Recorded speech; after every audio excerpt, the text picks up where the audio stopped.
Hello and welcome to the first episode of our cricket podcast from the Pavilion End. So far, we have been focusing on having a panel discussion with opinion and banter around cricket topics. And you probably already are familiar with our Bengali YouTube channel, which is mostly to do with this kind of discussion topics. But opinions without facts are like, as Navjot Sidhu said, a woman in bikini, or to be more polite, Indian food without salt. It doesn't make any dent, and an opinion is always personal opinion. Take it or leave it. So, this new avatar of a podcast. We will try to bring you cricket topics from around the world and India, of course, but not as a panel discussion, more like a single presenter format with lots of facts and stats shown for any inference. Our idol in this field is the way that Jared Kimber focuses his presentations. Please share your love and affection for the new avatar of our podcast, which will be available on Spotify. We will let you know about other links too. Do subscribe to the podcast, like and share the episode, write and tell us your opinion about how we are doing. So, without further ado, to start off, our first topic is the most burning one in Indian cricket now.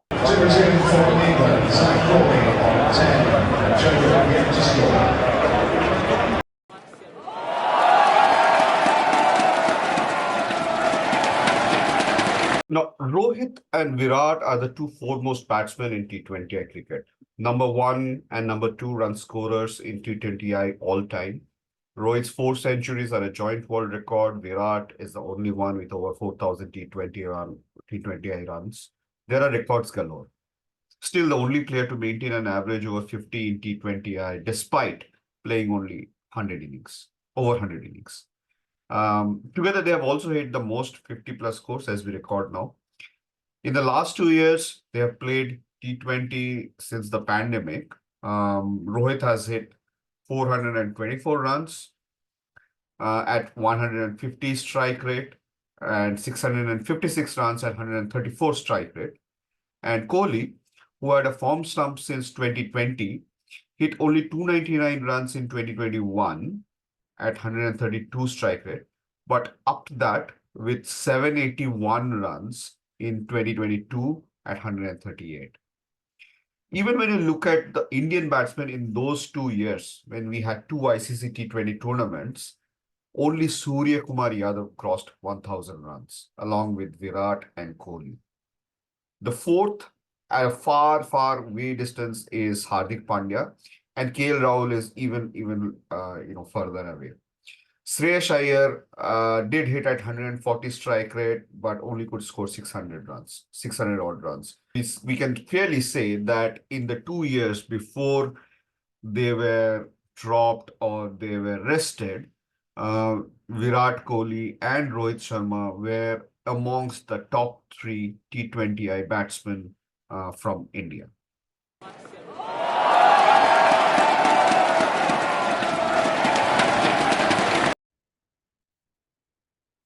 Well, I can't say that they were dropped, at least on the basis of the performance. You have seen that in the last 2 years that they played T20, they were amongst the top three run getters for India, along with Surya. However, both of them were to the north of 34 years of age. Rohit, in fact, was 35 and a half when the 2022 T20 World Cup finished, and Kohli, more a spring chicken compared to him, had just crossed his 34th birthday. So the selectors may have had a thought about looking to the future and playing somebody, building the next set of batsmen in their stead, but I don't think so. Why? Because India have had a very cramped set of ODIs and T20s since 2019 because of the different World Cups. And they have been managing that by spreading it across a lot of resources. Let's take a look at how India have been utilizing Virat and Rohit in the two white ball formats across the last 5 years. you will see that it is largely has been shaped by the trophy that has been the primary goal for that year. So, if we look at it from this point of view, 2019 had a ODI World Cup, 21 and 22 had T20 World Cups, and 2023 had another home ODI World Cup. Of course, 2020, there was a pandemic, because of which you can see that largely both the white ball formats, there were very less number of games. Otherwise, the number of games for a particular format would far outweigh the other format based on which World Cup was being held. So the ODIs were largely, the flavor in 2019 and 2023, whereas T20s was the flavor in 21 and 22. Now let's look at how Virat Kohli featured in amongst this. If you see, he played almost all of the ODIs in 2019, barely half of ODIs, T20s in 2019. Played almost all of in 2020. There was nothing in there. 2021, he plays most of the T20s, but barely half of the ODIs. Same in 2022, plays a lot of T20s, barely half of the ODIs. And then 2023, he plays almost all of the ODIs and no T20s. Let's look at Rohit Sharma, and it follows a similar line. Plays all of the ODIs in 2019, most of the ODIs in 2023, and in 21 and 22, he far outweighs his number of T20s compared to his ODIs. In 2020, he played barely any ODI or T20. So, the question then arises that India has been preserving Rohit and Kohli for the format in which the ICC tournament of that year was being held. And they were prioritizing them for that format. Having said that, there was also another thing to look at in 2023, and that was the Asian Games. The Asian Games was being held in China, and there was India was participating in it for the first time, but they knew that the dates would collide with the ODI World Cup. Hence, what they had to do was prepare a second string set of batsmen and bowlers who would be able to represent India in China while the main team was playing the ODI World Cup. They also had a 5 T20I series in West Indies, T24 T20 World Cup, which was also going to be held in West Indies. So the team had to prepare a core set of players, because as you can see, played nearly 23 T20s, which is far more than what India played in 2021, which was actually a T20 World Cup year. And this is because of those two reasons. So if we come to the second question, was it a plan? If I landed in from the Mars and try to make sense of this data, I would say that India and Virat and Rohit has been prioritizing the format for which there is a World Cup. 2023 ODI World Cup ended in heartbreak at the end of November. The team needed some time to get over it. And the next set of T20, white ball World Cup is T20. So it makes logical sense to get Virat and Rohit back in versus Afghanistan.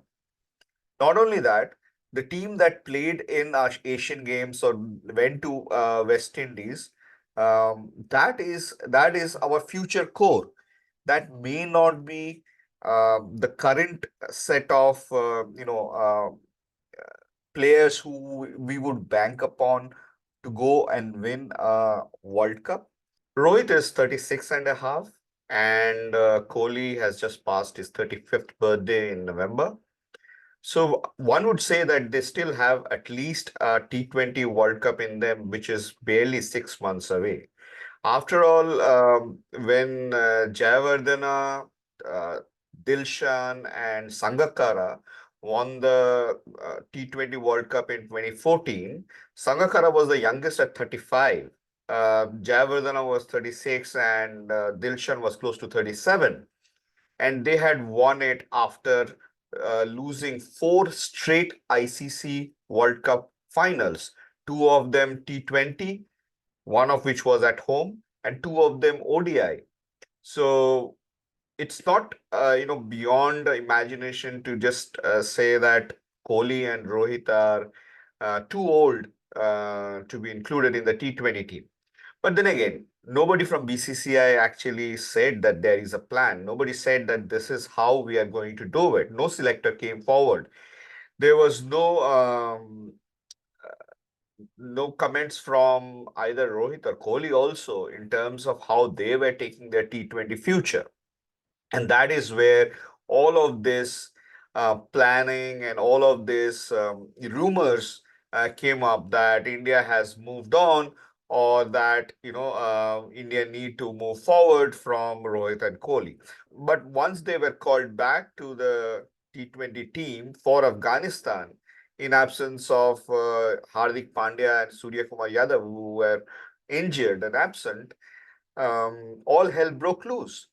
There were too much lamentation across all of the news channels, all of the sports media in India and abroad on Rohit and Kohli being tied together, should be seen together, and how their combined return is spoiling India's T20 future.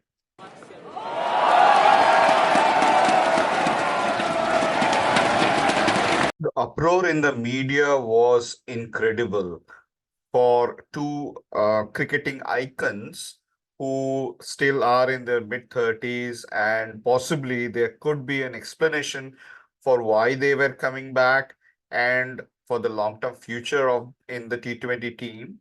Some of the articles, some of the headlines were just inflammatory. These are all articles of various respected publications, and it is pointless to go through all of them and try to try to look through the reasoning behind this kind of inflammatory articles.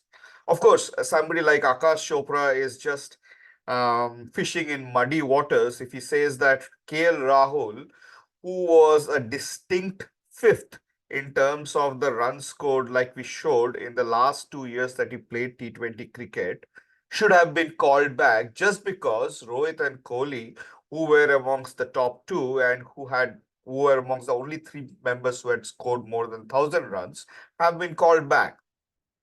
But then again, we took one article from a pretty reputable publication, Wisden India, which said that Rohit and Kohli's T20I return could waste 2 years of work.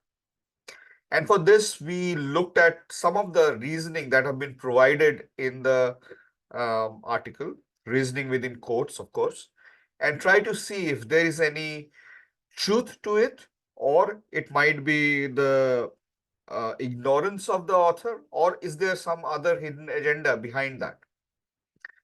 So one part he writes, the author writes, neither Rohit nor Kohli has played T20Is since India's unceremonious exit from the 2022 T20 World Cup.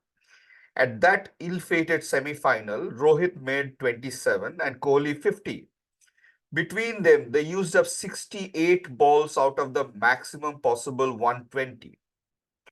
He continues, as a result, Rishabh Pant came to the crease with 2 overs left. None of Akshar Patel, R. Ashwin or Bhuvneshwar Kumar faced a ball. Okay. So basically the author is saying that India lost to England in 2022 T20 World Cup semi-final due to Rohit and Kohli. And this is the first reasoning that we will check. India batted first after losing the toss, and as the author said, Rohit Sharma and Virat Kohli did utilize 68 balls, of which Rohit Sharma played 28 and Virat Kohli played 40.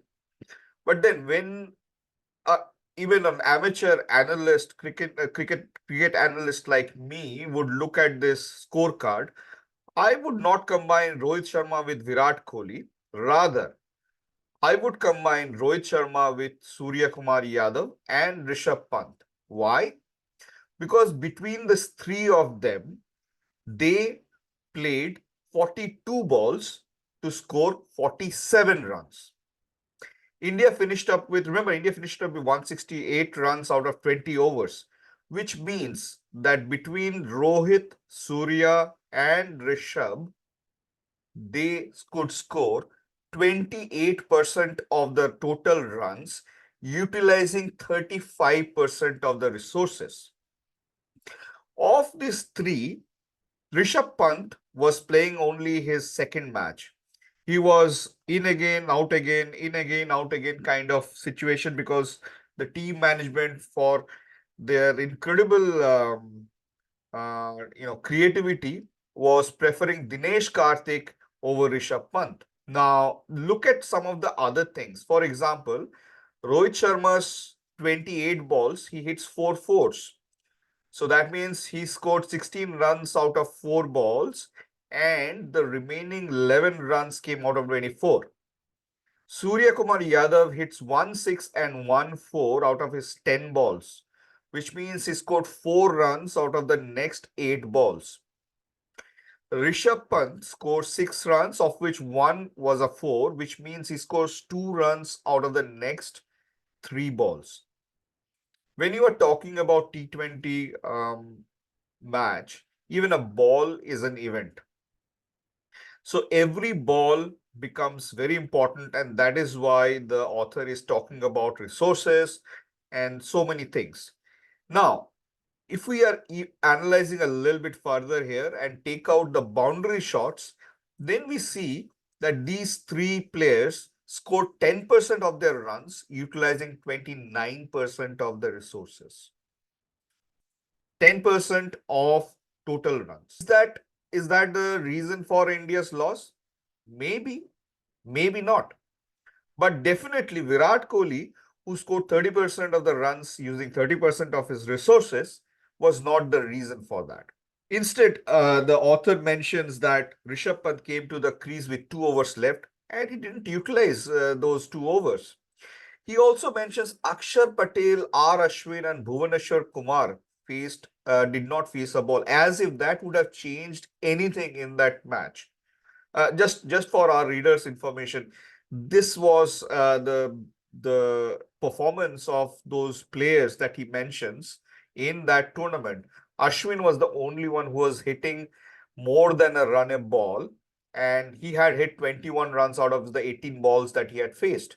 So then why did India lose? One reason, of course, is that between Rohit, Surya, and Rishabh, they wasted too many balls. But was that all to it? Let's investigate further. This is the chart of matches played in the 2022 World Cup. If you see, 13 teams have won batting first when scoring 160 runs or more. This includes every match that was played between any test playing nation. In fact, except for Scotland's loss to Ireland in the prelims group, every time a team set a target which was 152 and above, they won. But then these two came up. These were the two semi-finals, and here the chasing team won. So apart from that Scotland match, there was one other, of course, glorious, I would say, example or exception, which is the India-Pakistan match, where Virat Kohli played one of the all-time best T20 knocks and took India to a win. But going back to the fact that every time a team which could score more than 160 would win, or more than 150 would win, would involve teams like Namibia beating Sri Lanka, Netherlands beating South Africa, Scotland beating West Indies, Sri Lanka beating Australia, Ireland beating England. And this is happening every time a team was scoring over 150 runs. So that means 150 runs was defendable. 160 plus was definitely defendable. But then let's look at another thing. This is what came up at the beginning of the England match, which is that Bhuvneshwar Kumar versus Joss Butler. You could see how the stats were stacked against Butler.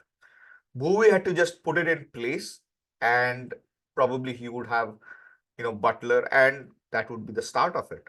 That would be probably where India would fight back with the bowling. And then this happened. He first bowled a wide, then his first legal ball, Butler crashed because it was a wide ball. Third ball, again a wide ball. Butler again crashed it past point for a four. And then finally the sixth ball, again, which was a poor ball, which was down the leg side, and Butler clips it through mid-wicket. 13 runs came off this first over, and that's where India's spirits dropped. I would say most of the fight evaporated, and that's that. But then again, let's look at another angle of it. This is the India and the England bowling attacks. Look at the dots. India played 42 dots in 120 balls, which is 35%. England played 32 dots in 96 balls, which is 32%. So, more or less almost equal. Now, India hit 7 sixes in 120 balls, which means 1 every 17 ball. England hit 10 sixes in 96 balls, which means that 1 every 9 ball. That's like, every time, that's like 2 sixes. England were hitting 2 sixes for every 1 six that India was hitting. And that's a crazy kind of bowling performance, to say the least, in the semi-finals of a World Cup. When you have 168 runs to defend, that's not like a small total, given the context of the tournament, given how the pitches were playing, given how everybody was batting first or trying to win the matches. So then, is it really Rohit and Kohli? Is it just Rohit? Is it just Kohli? You make your call. So essentially, this is basically a incorrect assumption. The reasoning is totally false. Let's look at the next reasoning from that same article. At the T20 World Cup, this was not the first time India batted first, put up an inadequate total and lost. Before the 2022 semi-final, they had lost the final in 2014 and the semi-final in 2016, 2 league matches in 2021, and even the South Africa match of 2022. Now, these are all facts. Nothing to do with that, right? So, India did bat first, did lose, and then the killer line. Rohit and Kohli were the only Indians who were part of all 6 defeats. As if Rohit and Kohli are intrinsic to India bottling bat first losses in T20 World Cups. So let's take a look at each one of those matches in detail. The 2014 T20 final was in Mirpur, Dhaka. Again, India lost the toss, were put into bat by Sri Lanka, and this is what they came up with. Rohit was pretty slow. He scored 29 runs out of 26. But when he got out, India were just over 6 runs and over. And then Yuvraj Singh, the hero of 2007 and 2011 World Cup triumphs, came to the crease. And that is where the downfall started. Yuvraj scored 11 runs out of from 21 balls. Out of those 21 balls, he at one stage between two consecutive Sachitra Senanaike over played 6 dots. So it was not a maiden, but basically 6 dots across 2 overs. Those 11 runs that he scored were the most excruciating 11 runs ever Yuvraj has scored in his career. Each one of them was a single. He's basically stayed 7 overs, faced exactly 50% of those balls, so 21 balls, and contributed 11 runs. In that time, the scoreboard, the run partnership was 55. Who was doing that? Virat Kohli. After Yuvraj got out, MS Dhoni, the captain, came in. And at that point, 11 balls were left. Dhoni played 7 of those 11 balls. He scored 4 runs. Between Yuvraj and Dhoni, they scored 15 runs, playing double the amount of balls, so 28 balls almost. So, no way do we see that the run scoring is hampered because of Rohit Sharma and Virat Kohli. But then again, there's another story to it. India did fight back. At one point in time, India had Sri Lanka 4 down and into the all-rounders. And they needed 78, they were 78 for 4 in 13 overs. At that point of time, Amit Mishra leaked 14 runs from over number 15. Dhoni could have given over number 17 to anyone. 16 was a tight over by Suresh Raina, so 17th over could have been given to anyone. Bhuvneshwar Kumar, Mohit Sharma, Ravichandran Ashwin, and Ravindra Jadeja. But Dhoni gave it to Amit Mishra again. This time, Amit Mishra was hit for 15. So those 2 overs, they scored 29 runs out of a chase of 130. So if I have to put the blame on the overall match loss, I would squarely put it at MS Dhoni, who ensured that Suresh Raina did not bat, that Yuvraj did not try to hit out, that he himself did not try to hit out. And then finally, while there was a chance of Sri Lanka bottling it, bowled Amit Mishra for 2 overs, which leaked like 29 runs. Now let's go to the next one, which is the 2016 T20 semi-final. Again, India had lost the toss and they were chasing, and this was a high-scoring match at Wankhede.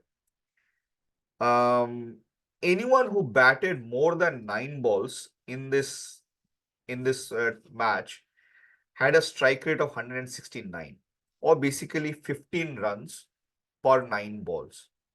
That's if your name is not Ajinkya Rahane.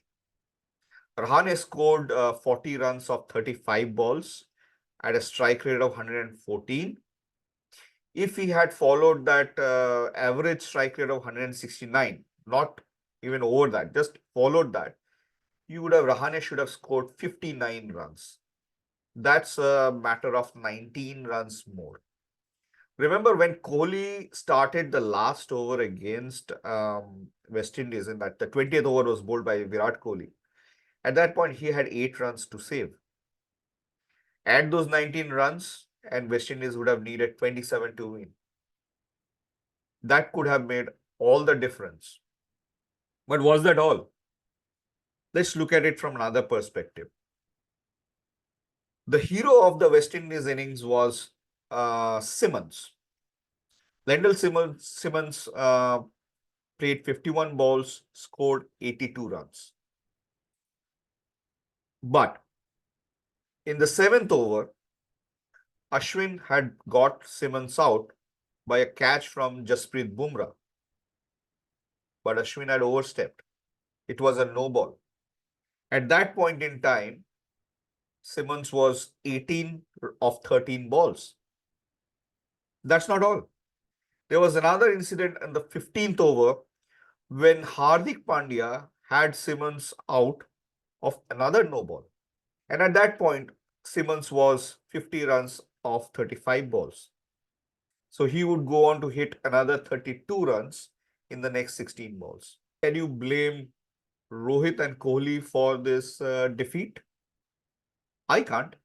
Let's go to the next one. Two league matches in 2021. World Cup was played in UAE, and there were four venues where it was played: Sharjah, Dubai, Abu Dhabi, and I think Oman. India played its first two matches in Dubai. Now let's look at the matches which were held in Dubai overall. There are 13 matches which were held in Dubai. This included one semi-final and one final. And India lost to Pakistan. India lost to New Zealand. Both times they were batting first. But look at the overall those 13 matches that were held in Dubai. 12 of these 13 matches, the team batting second won easily. That's because the timing of the matches, it started at 6 p.m. local, which meant that by the time the second batting side would come in, there would be heavy dew. And because of that, no total would be out of the reach. The one match where the team batting first won was between New Zealand and Scotland. If you look at all of these 13 matches, 12 times the team batting second won. Also, all of these 12 times, the team which won the toss actually won. Because you knew if you won the toss, you would bat second and you will win. Pakistan, whenever they won the toss, batted second and won. The one time Pakistan lost the toss, which was versus Australia, they had to bat first, and Australia won that in the semi-final. So that's how the game played. But then, was it Virat Kohli and Rohit Sharma's to blame that India lost these two matches? Finally, let's look at the 2022 South Africa match. Here, India were batting first after losing the toss, and Virat Kohli and Rohit Sharma were both out by the time 7th over was finished, and India's score was 41. And then the entire middle and lower middle order caved up. Surya Kumar Yadav played a blinder, scoring 68 of 40 runs, but that's it. Kohli and Rohit were the only members to get into double figures apart from Surya. Surya was on 1 when Kohli got out. He scored 67 of the next 38. The rest of the team managed 25 of 41s. Why did they fail? Because there was no one to hold the innings from the other end. The person who was trying to hold the innings, Dinesh Karthik, he scored 6 runs of 15 balls. Ashwin scored 7 of 11 balls. And that's why they ended up with 133. Is it because of Rohit and Kohli's failure? Yeah, they failed, but was the overall total because of their failure? Well, so let's go back now to the reasoning that was given. And we see that that's also totally inaccurate. Let's look at a third reasoning now. India gave out maiden T20 caps to several players in this phase, recalled a few, and stuck to the others. Yashasvi Jaiswal, Shubman Gill, Rinku Singh, Tilak Verma, and in brief stints, Rahul Tripathi and Jitesh Sharma all scored quicker at rates in excess of 140. Some even breached the 150 mark, with Surya Kumar Yadav firmly establishing himself as the greatest batter in the format and Hardik Pandya providing the balance. It would have been logical to stick to these batters.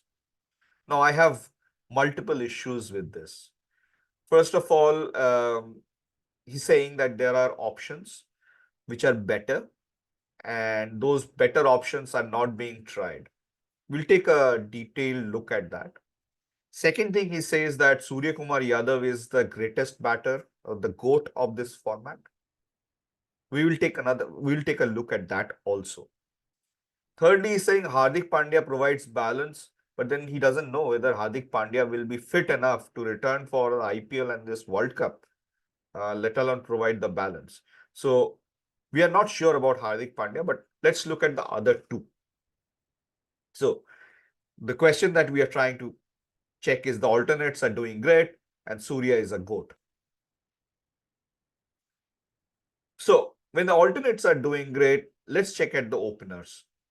In the 1 year when Rohit and Kohli has not been playing, this is what India's openers have done when playing against test playing nations, decent test playing nations. I've not included teams like Zimbabwe or Ireland or whatever.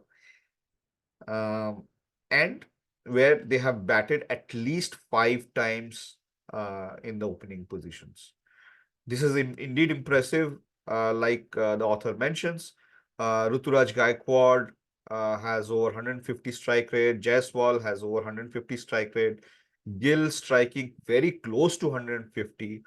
In fact, it's only Ishan Kishan who has disappointed in the opening slot, striking at less than 100. But then the World Cup will be in West Indies, not at home, right?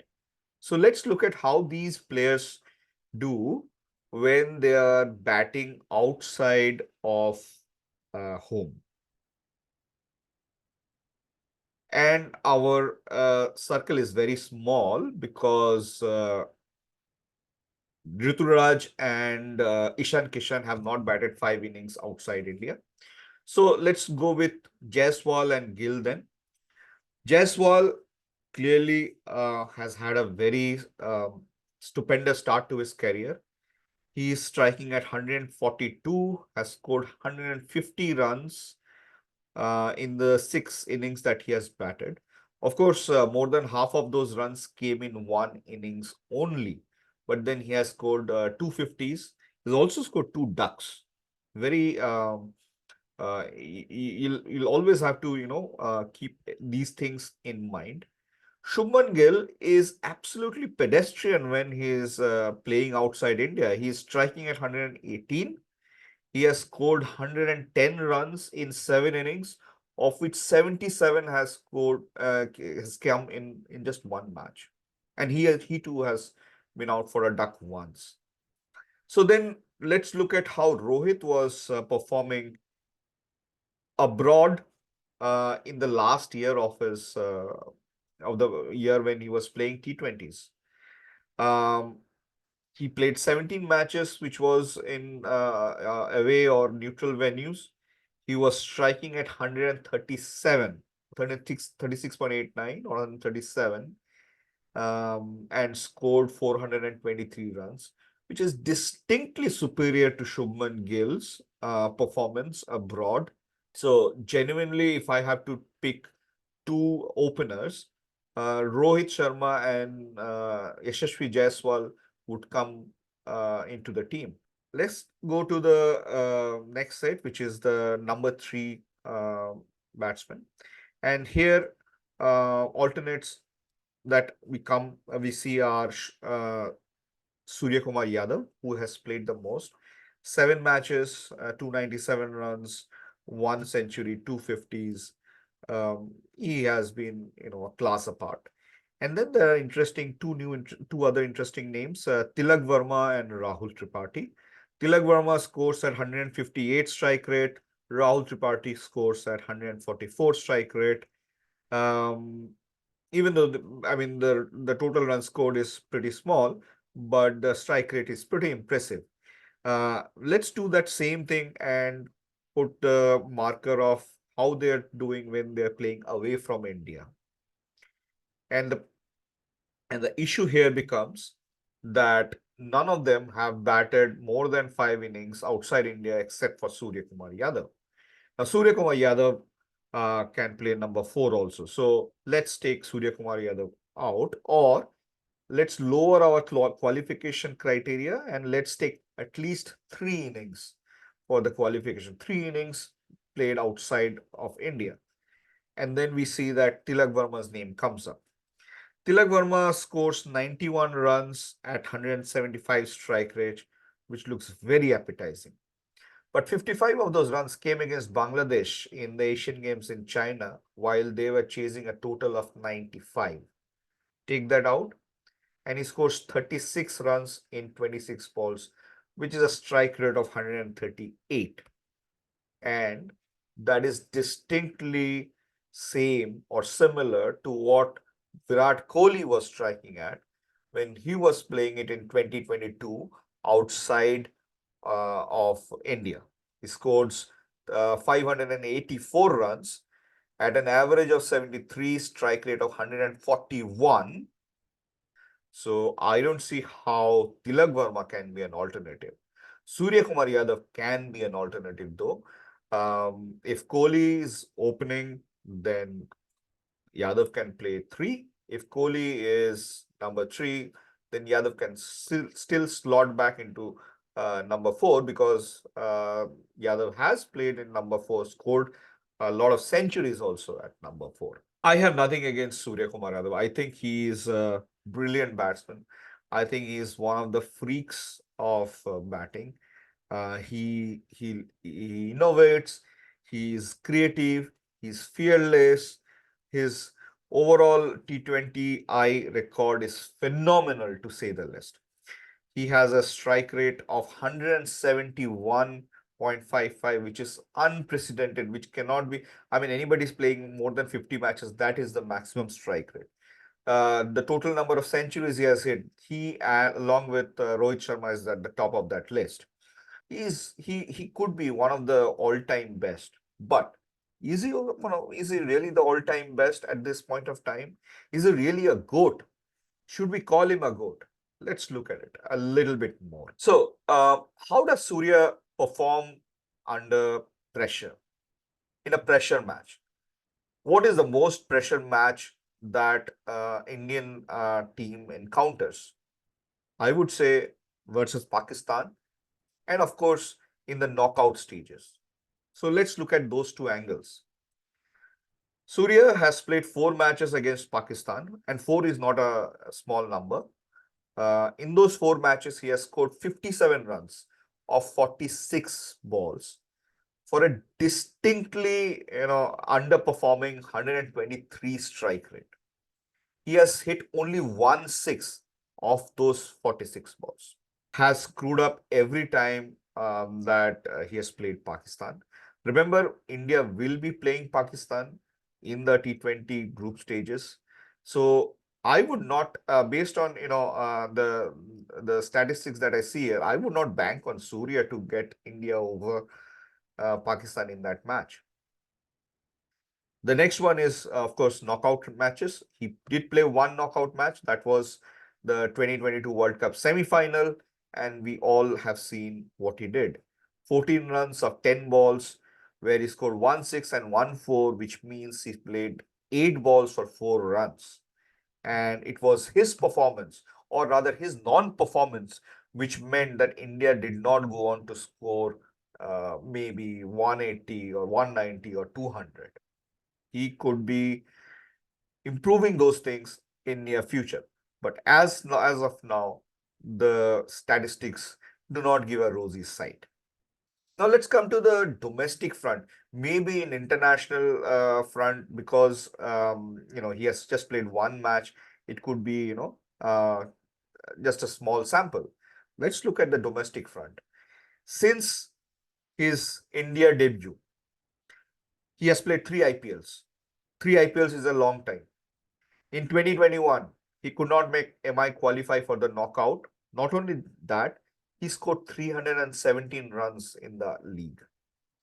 In 2022, again, he could not make MI qualify for the knockouts. He scored even less, 303 runs in the league. In 2023, finally, MI did qualify for the knockouts. MI beat Lucknow in the eliminator. Surya hit 33 runs off 20 balls. But they were blown away by Gujarat Titans, where Shubman Gill, of all people, played a blinder. Surya scored 61 runs of 38 in qualified 2, but MI were out. or it has never been seen that Surya Kumar Yadav has won a match on his own, which has been high pressure, whether in domestic or in the international front. Now, people may come at me saying this is sacrilegious and it's only a matter of time before he does it. But when he does it, these stats will go away. Till he does it, these stats have to stay. Now take another look at it. It says that Rohit and Kohli are to blame when India bat first and score inadequate runs. How has Surya performed in those situations where Rohit and Kohli were actually not present and it was on him to do that role? Let's look at the India West Indies tour. India played 5 T20Is, four of them in West Indies, one in USA. They actually lost the series 3-2. If you look at it from this angle, then the batting lineup minus Rinku Singh, that the new generation were supposed to come and replace Rohit and Kohli, actually played in this series. So Ishan Kishan, Shubman Gill, Yashasvi Jaiswal, Surya Kumar Yadav, Tilak Verma, all of them, Akshar Patel, all of them were playing here. Hardik Pandya. So everybody was playing there. India lost 2 matches batting first. Let's look at each one of them. So the second T20I, India scored 152 runs. West Indies chased it down easily in the 19th over with 2 wickets to spare. The scorecard is pretty sorry looking for Surya Kumar Yadav. So no Rohit, no Kohli, still India batting first and putting a very inadequate score. But this is not all. Let's look at the second match India lost. This is the fifth match. Remember, at this point of time, India had fought back, mostly aided by Surya in the chasing. Third and fourth matches, India chased well. And then the fifth match, it was tied 2-2, and India could have won it. And then India batted first. And this is what happened. Surya Kumar Yadav scores 61 runs. Total is 165, so that's very significant. But look at the strike rate. The strike rate is definitely Virat Kohli-like. 135. So India comes up with a very, very subpar total of 165. West Indies chases that down with 2 wickets down, 171 for 2. Tell me, how is this different from the World Cup T20 semi-final where India scored 168? So let's go back then to the third point, and we see that this is also absolutely off the mark. There are no alternatives which really shine apart from Yashasvi Jaiswal. So if none of those reasons are accurate, then what exactly was the reason for all of this noise? To find that out, we go back to that same article which we have been quoting so far from Wisden India. And there is one section that I would like to read, which says, "But this is not about Rohit versus Kohli. It cannot be. If one is picked in the 11, so will the other. Fans know that, pundits know that. Anyone who knows Indian cricket knows that. The alternative is too blasphemous to expect of a relatively new selection panel." So what he's trying to say is that the selection committee doesn't have the balls to select either just one of them. Now that is something you need to wonder about. If you had to select only one of them, who would you select? Let's look at the records. This is the ICC T20 World Cup 2022, 2023, which was the last tournament that these two gentlemen played. Rohit was captain of the Indian team, but he scored 116 runs of 109 balls. Highest was 53. Virat Kohli, on the other hand, was the tournament top scorer with 296 runs. Let's look at the 2023 now. Remember, they did not play any T20I, but they did play the IPL. So what does the IPL show?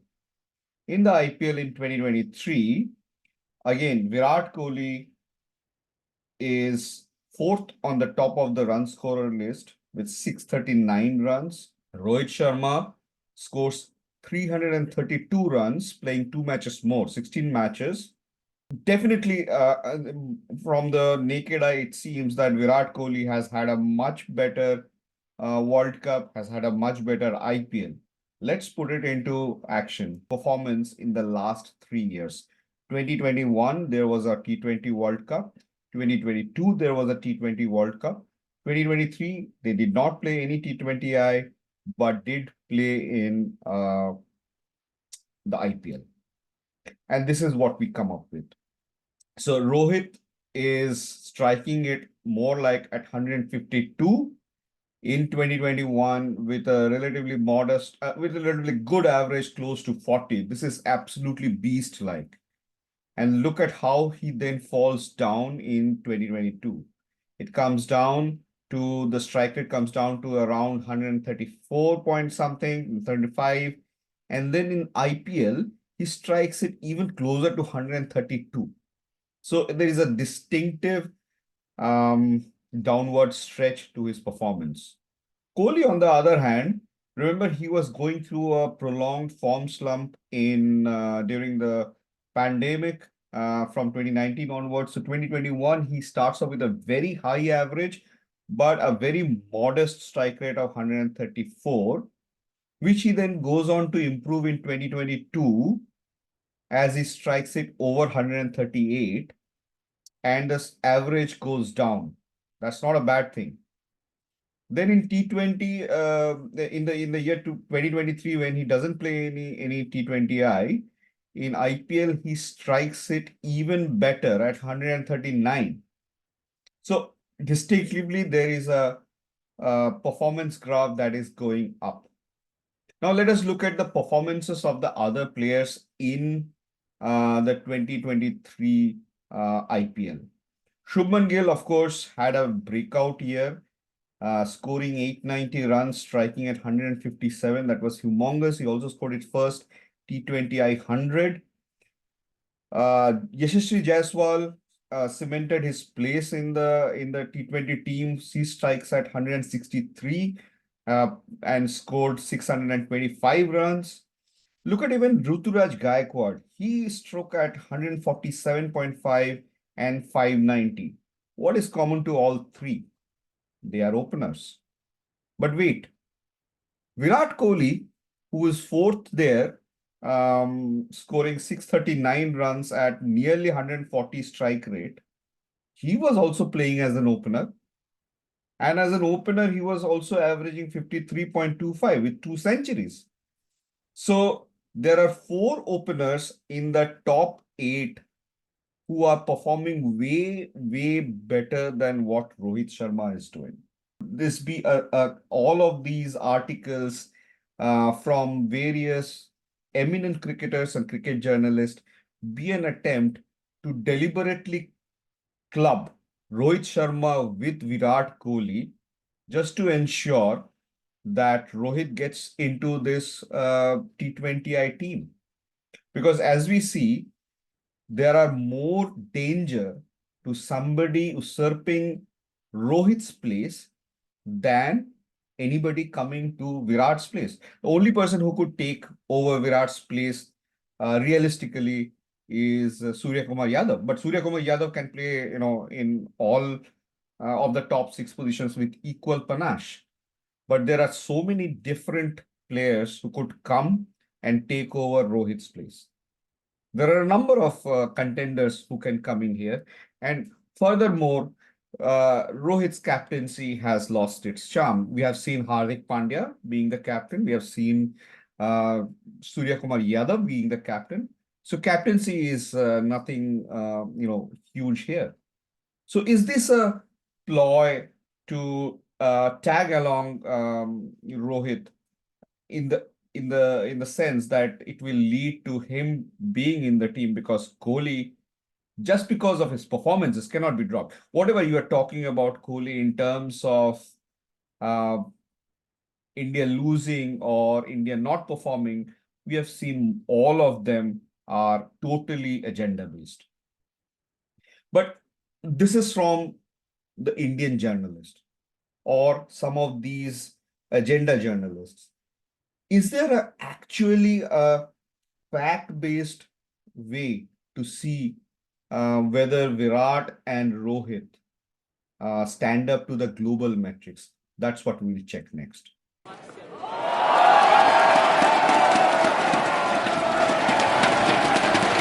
In the last 5 years, globally, how the number three slot has fared. And we are keeping it down to batsmen who have scored at least 500 runs in that slot, playing against uh, decent opposition. So I'm not taking oppositions like Ireland or whatever, Scotland, those kind of things. And five names come to the fore. Mitchell Marsh, Nicholas Puran, Virat Kohli, David Malan, and Kane Williamson. Kohli sits right in the middle of that lot in terms of strike rate. Again, I'm all doing this with respect to strike rate because that is the mantra by which we are beating this beast. So Mitchell Marsh is definitely one of the best number threes going in white ball cricket right now. The destructive power of Nicholas Puran is well known. But then Kohli's numbers look slightly worse off in terms of when we look at it from the 5 year span. But do remember, this 5 year span included a stretch of 3 years when Kohli was really in the dumps. If you go back to 2022, we just showed that Kohli was striking it at close to 138. So that's in Nicholas Puran category and just off Mitchell Marsh. In 2022, that was the strike rate with which Virat Kohli was striking. So definitely Kohli is still one of the best number threes. Now, what about performance in West Indies?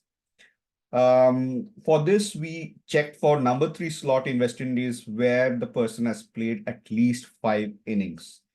Unfortunately, Kohli doesn't come into this, but look at where Mitchell Marsh sits, 152, humongous. That's like incredible. Two Englishmen stand there, Will Jacks and James Vince. But then again, Nicholas Puran with 145 is also there. And that's where Kohli sits in, below 143.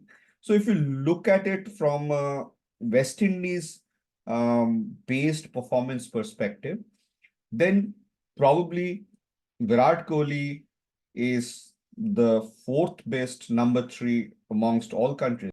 Let's now go to the next one, which is the opener slot. And again, we do the openers for the last 5 years. And whoa, Rohit Sharma sits way in the middle. And again, remember, this is Rohit Sharma across 5 years. He's striking it more like 132 or 133. It's nowhere near the caliber of Phil Salt or Finn Allen or Josh Butler or even Lewis or Trevor Seifert or Sterling or even Quentin de Kock and David Warner. Forget, I mean, some of the other openers that even India has got. So even if you go by this, there are at least 5 to 6 teams who have better openers than Rohit Sharma just by his 5 years number. And if you take it by his current numbers, his 132 numbers, in fact, all 10, even Liton Das is striking it better than that. So all 10, Liton Das, Ramanullah Gurbaz, they are also, well above his current set of numbers. If I look at it again from openers in West Indies for the five last who have played at least 5 innings in West Indies, Phil Salt again is top of the list. Even Lewis is there. Tom Banton, Lendl Simmons. Rohit Sharma's overall strike rate falls below Quinton de Kock. But if we have to take his current strike rate, it would probably go close to Jason Roy. So definitely, in terms of opening, we are really lacking We do not have the explosive openers.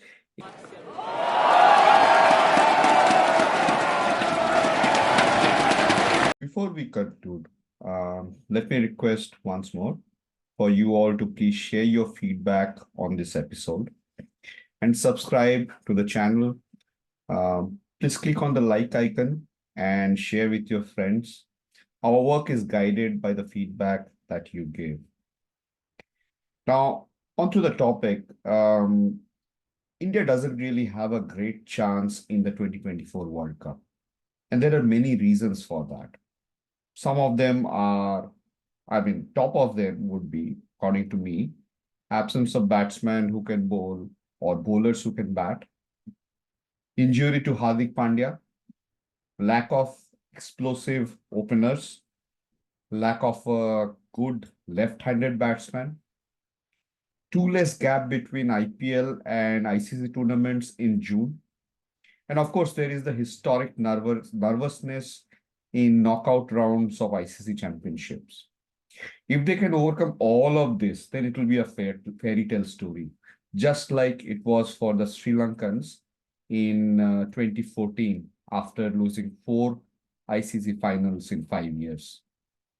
However, inclusion of Virat and Rohit for T20 World Cup is not one of this issue.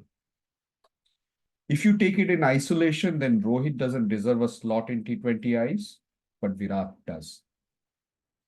India needs dynamic openers, and modern lot only Jaiswal fits that bill. If you take Shubman Gill, even on his most glorious days, he's a Rohit or a Virat style accumulator who can play 20 overs and rapidly accelerate after 10 overs at the crease. The other ones like Ishan Kishan and Ruturaj Gaikwad doesn't inspire confidence against pace. So, Indian selectors needs to grow a pair and take tough calls. If the first half of IPL 2024 is the selection criteria, then ensure that it is announced. Choose the team on merit. If Rohit continues to flounder, take the call to action. Irrespective of what Virat has been doing, do not link them, and vice versa, of course. And finally, please stop this agenda-driven journalism. It has been a pleasure bringing you this story. Thank you.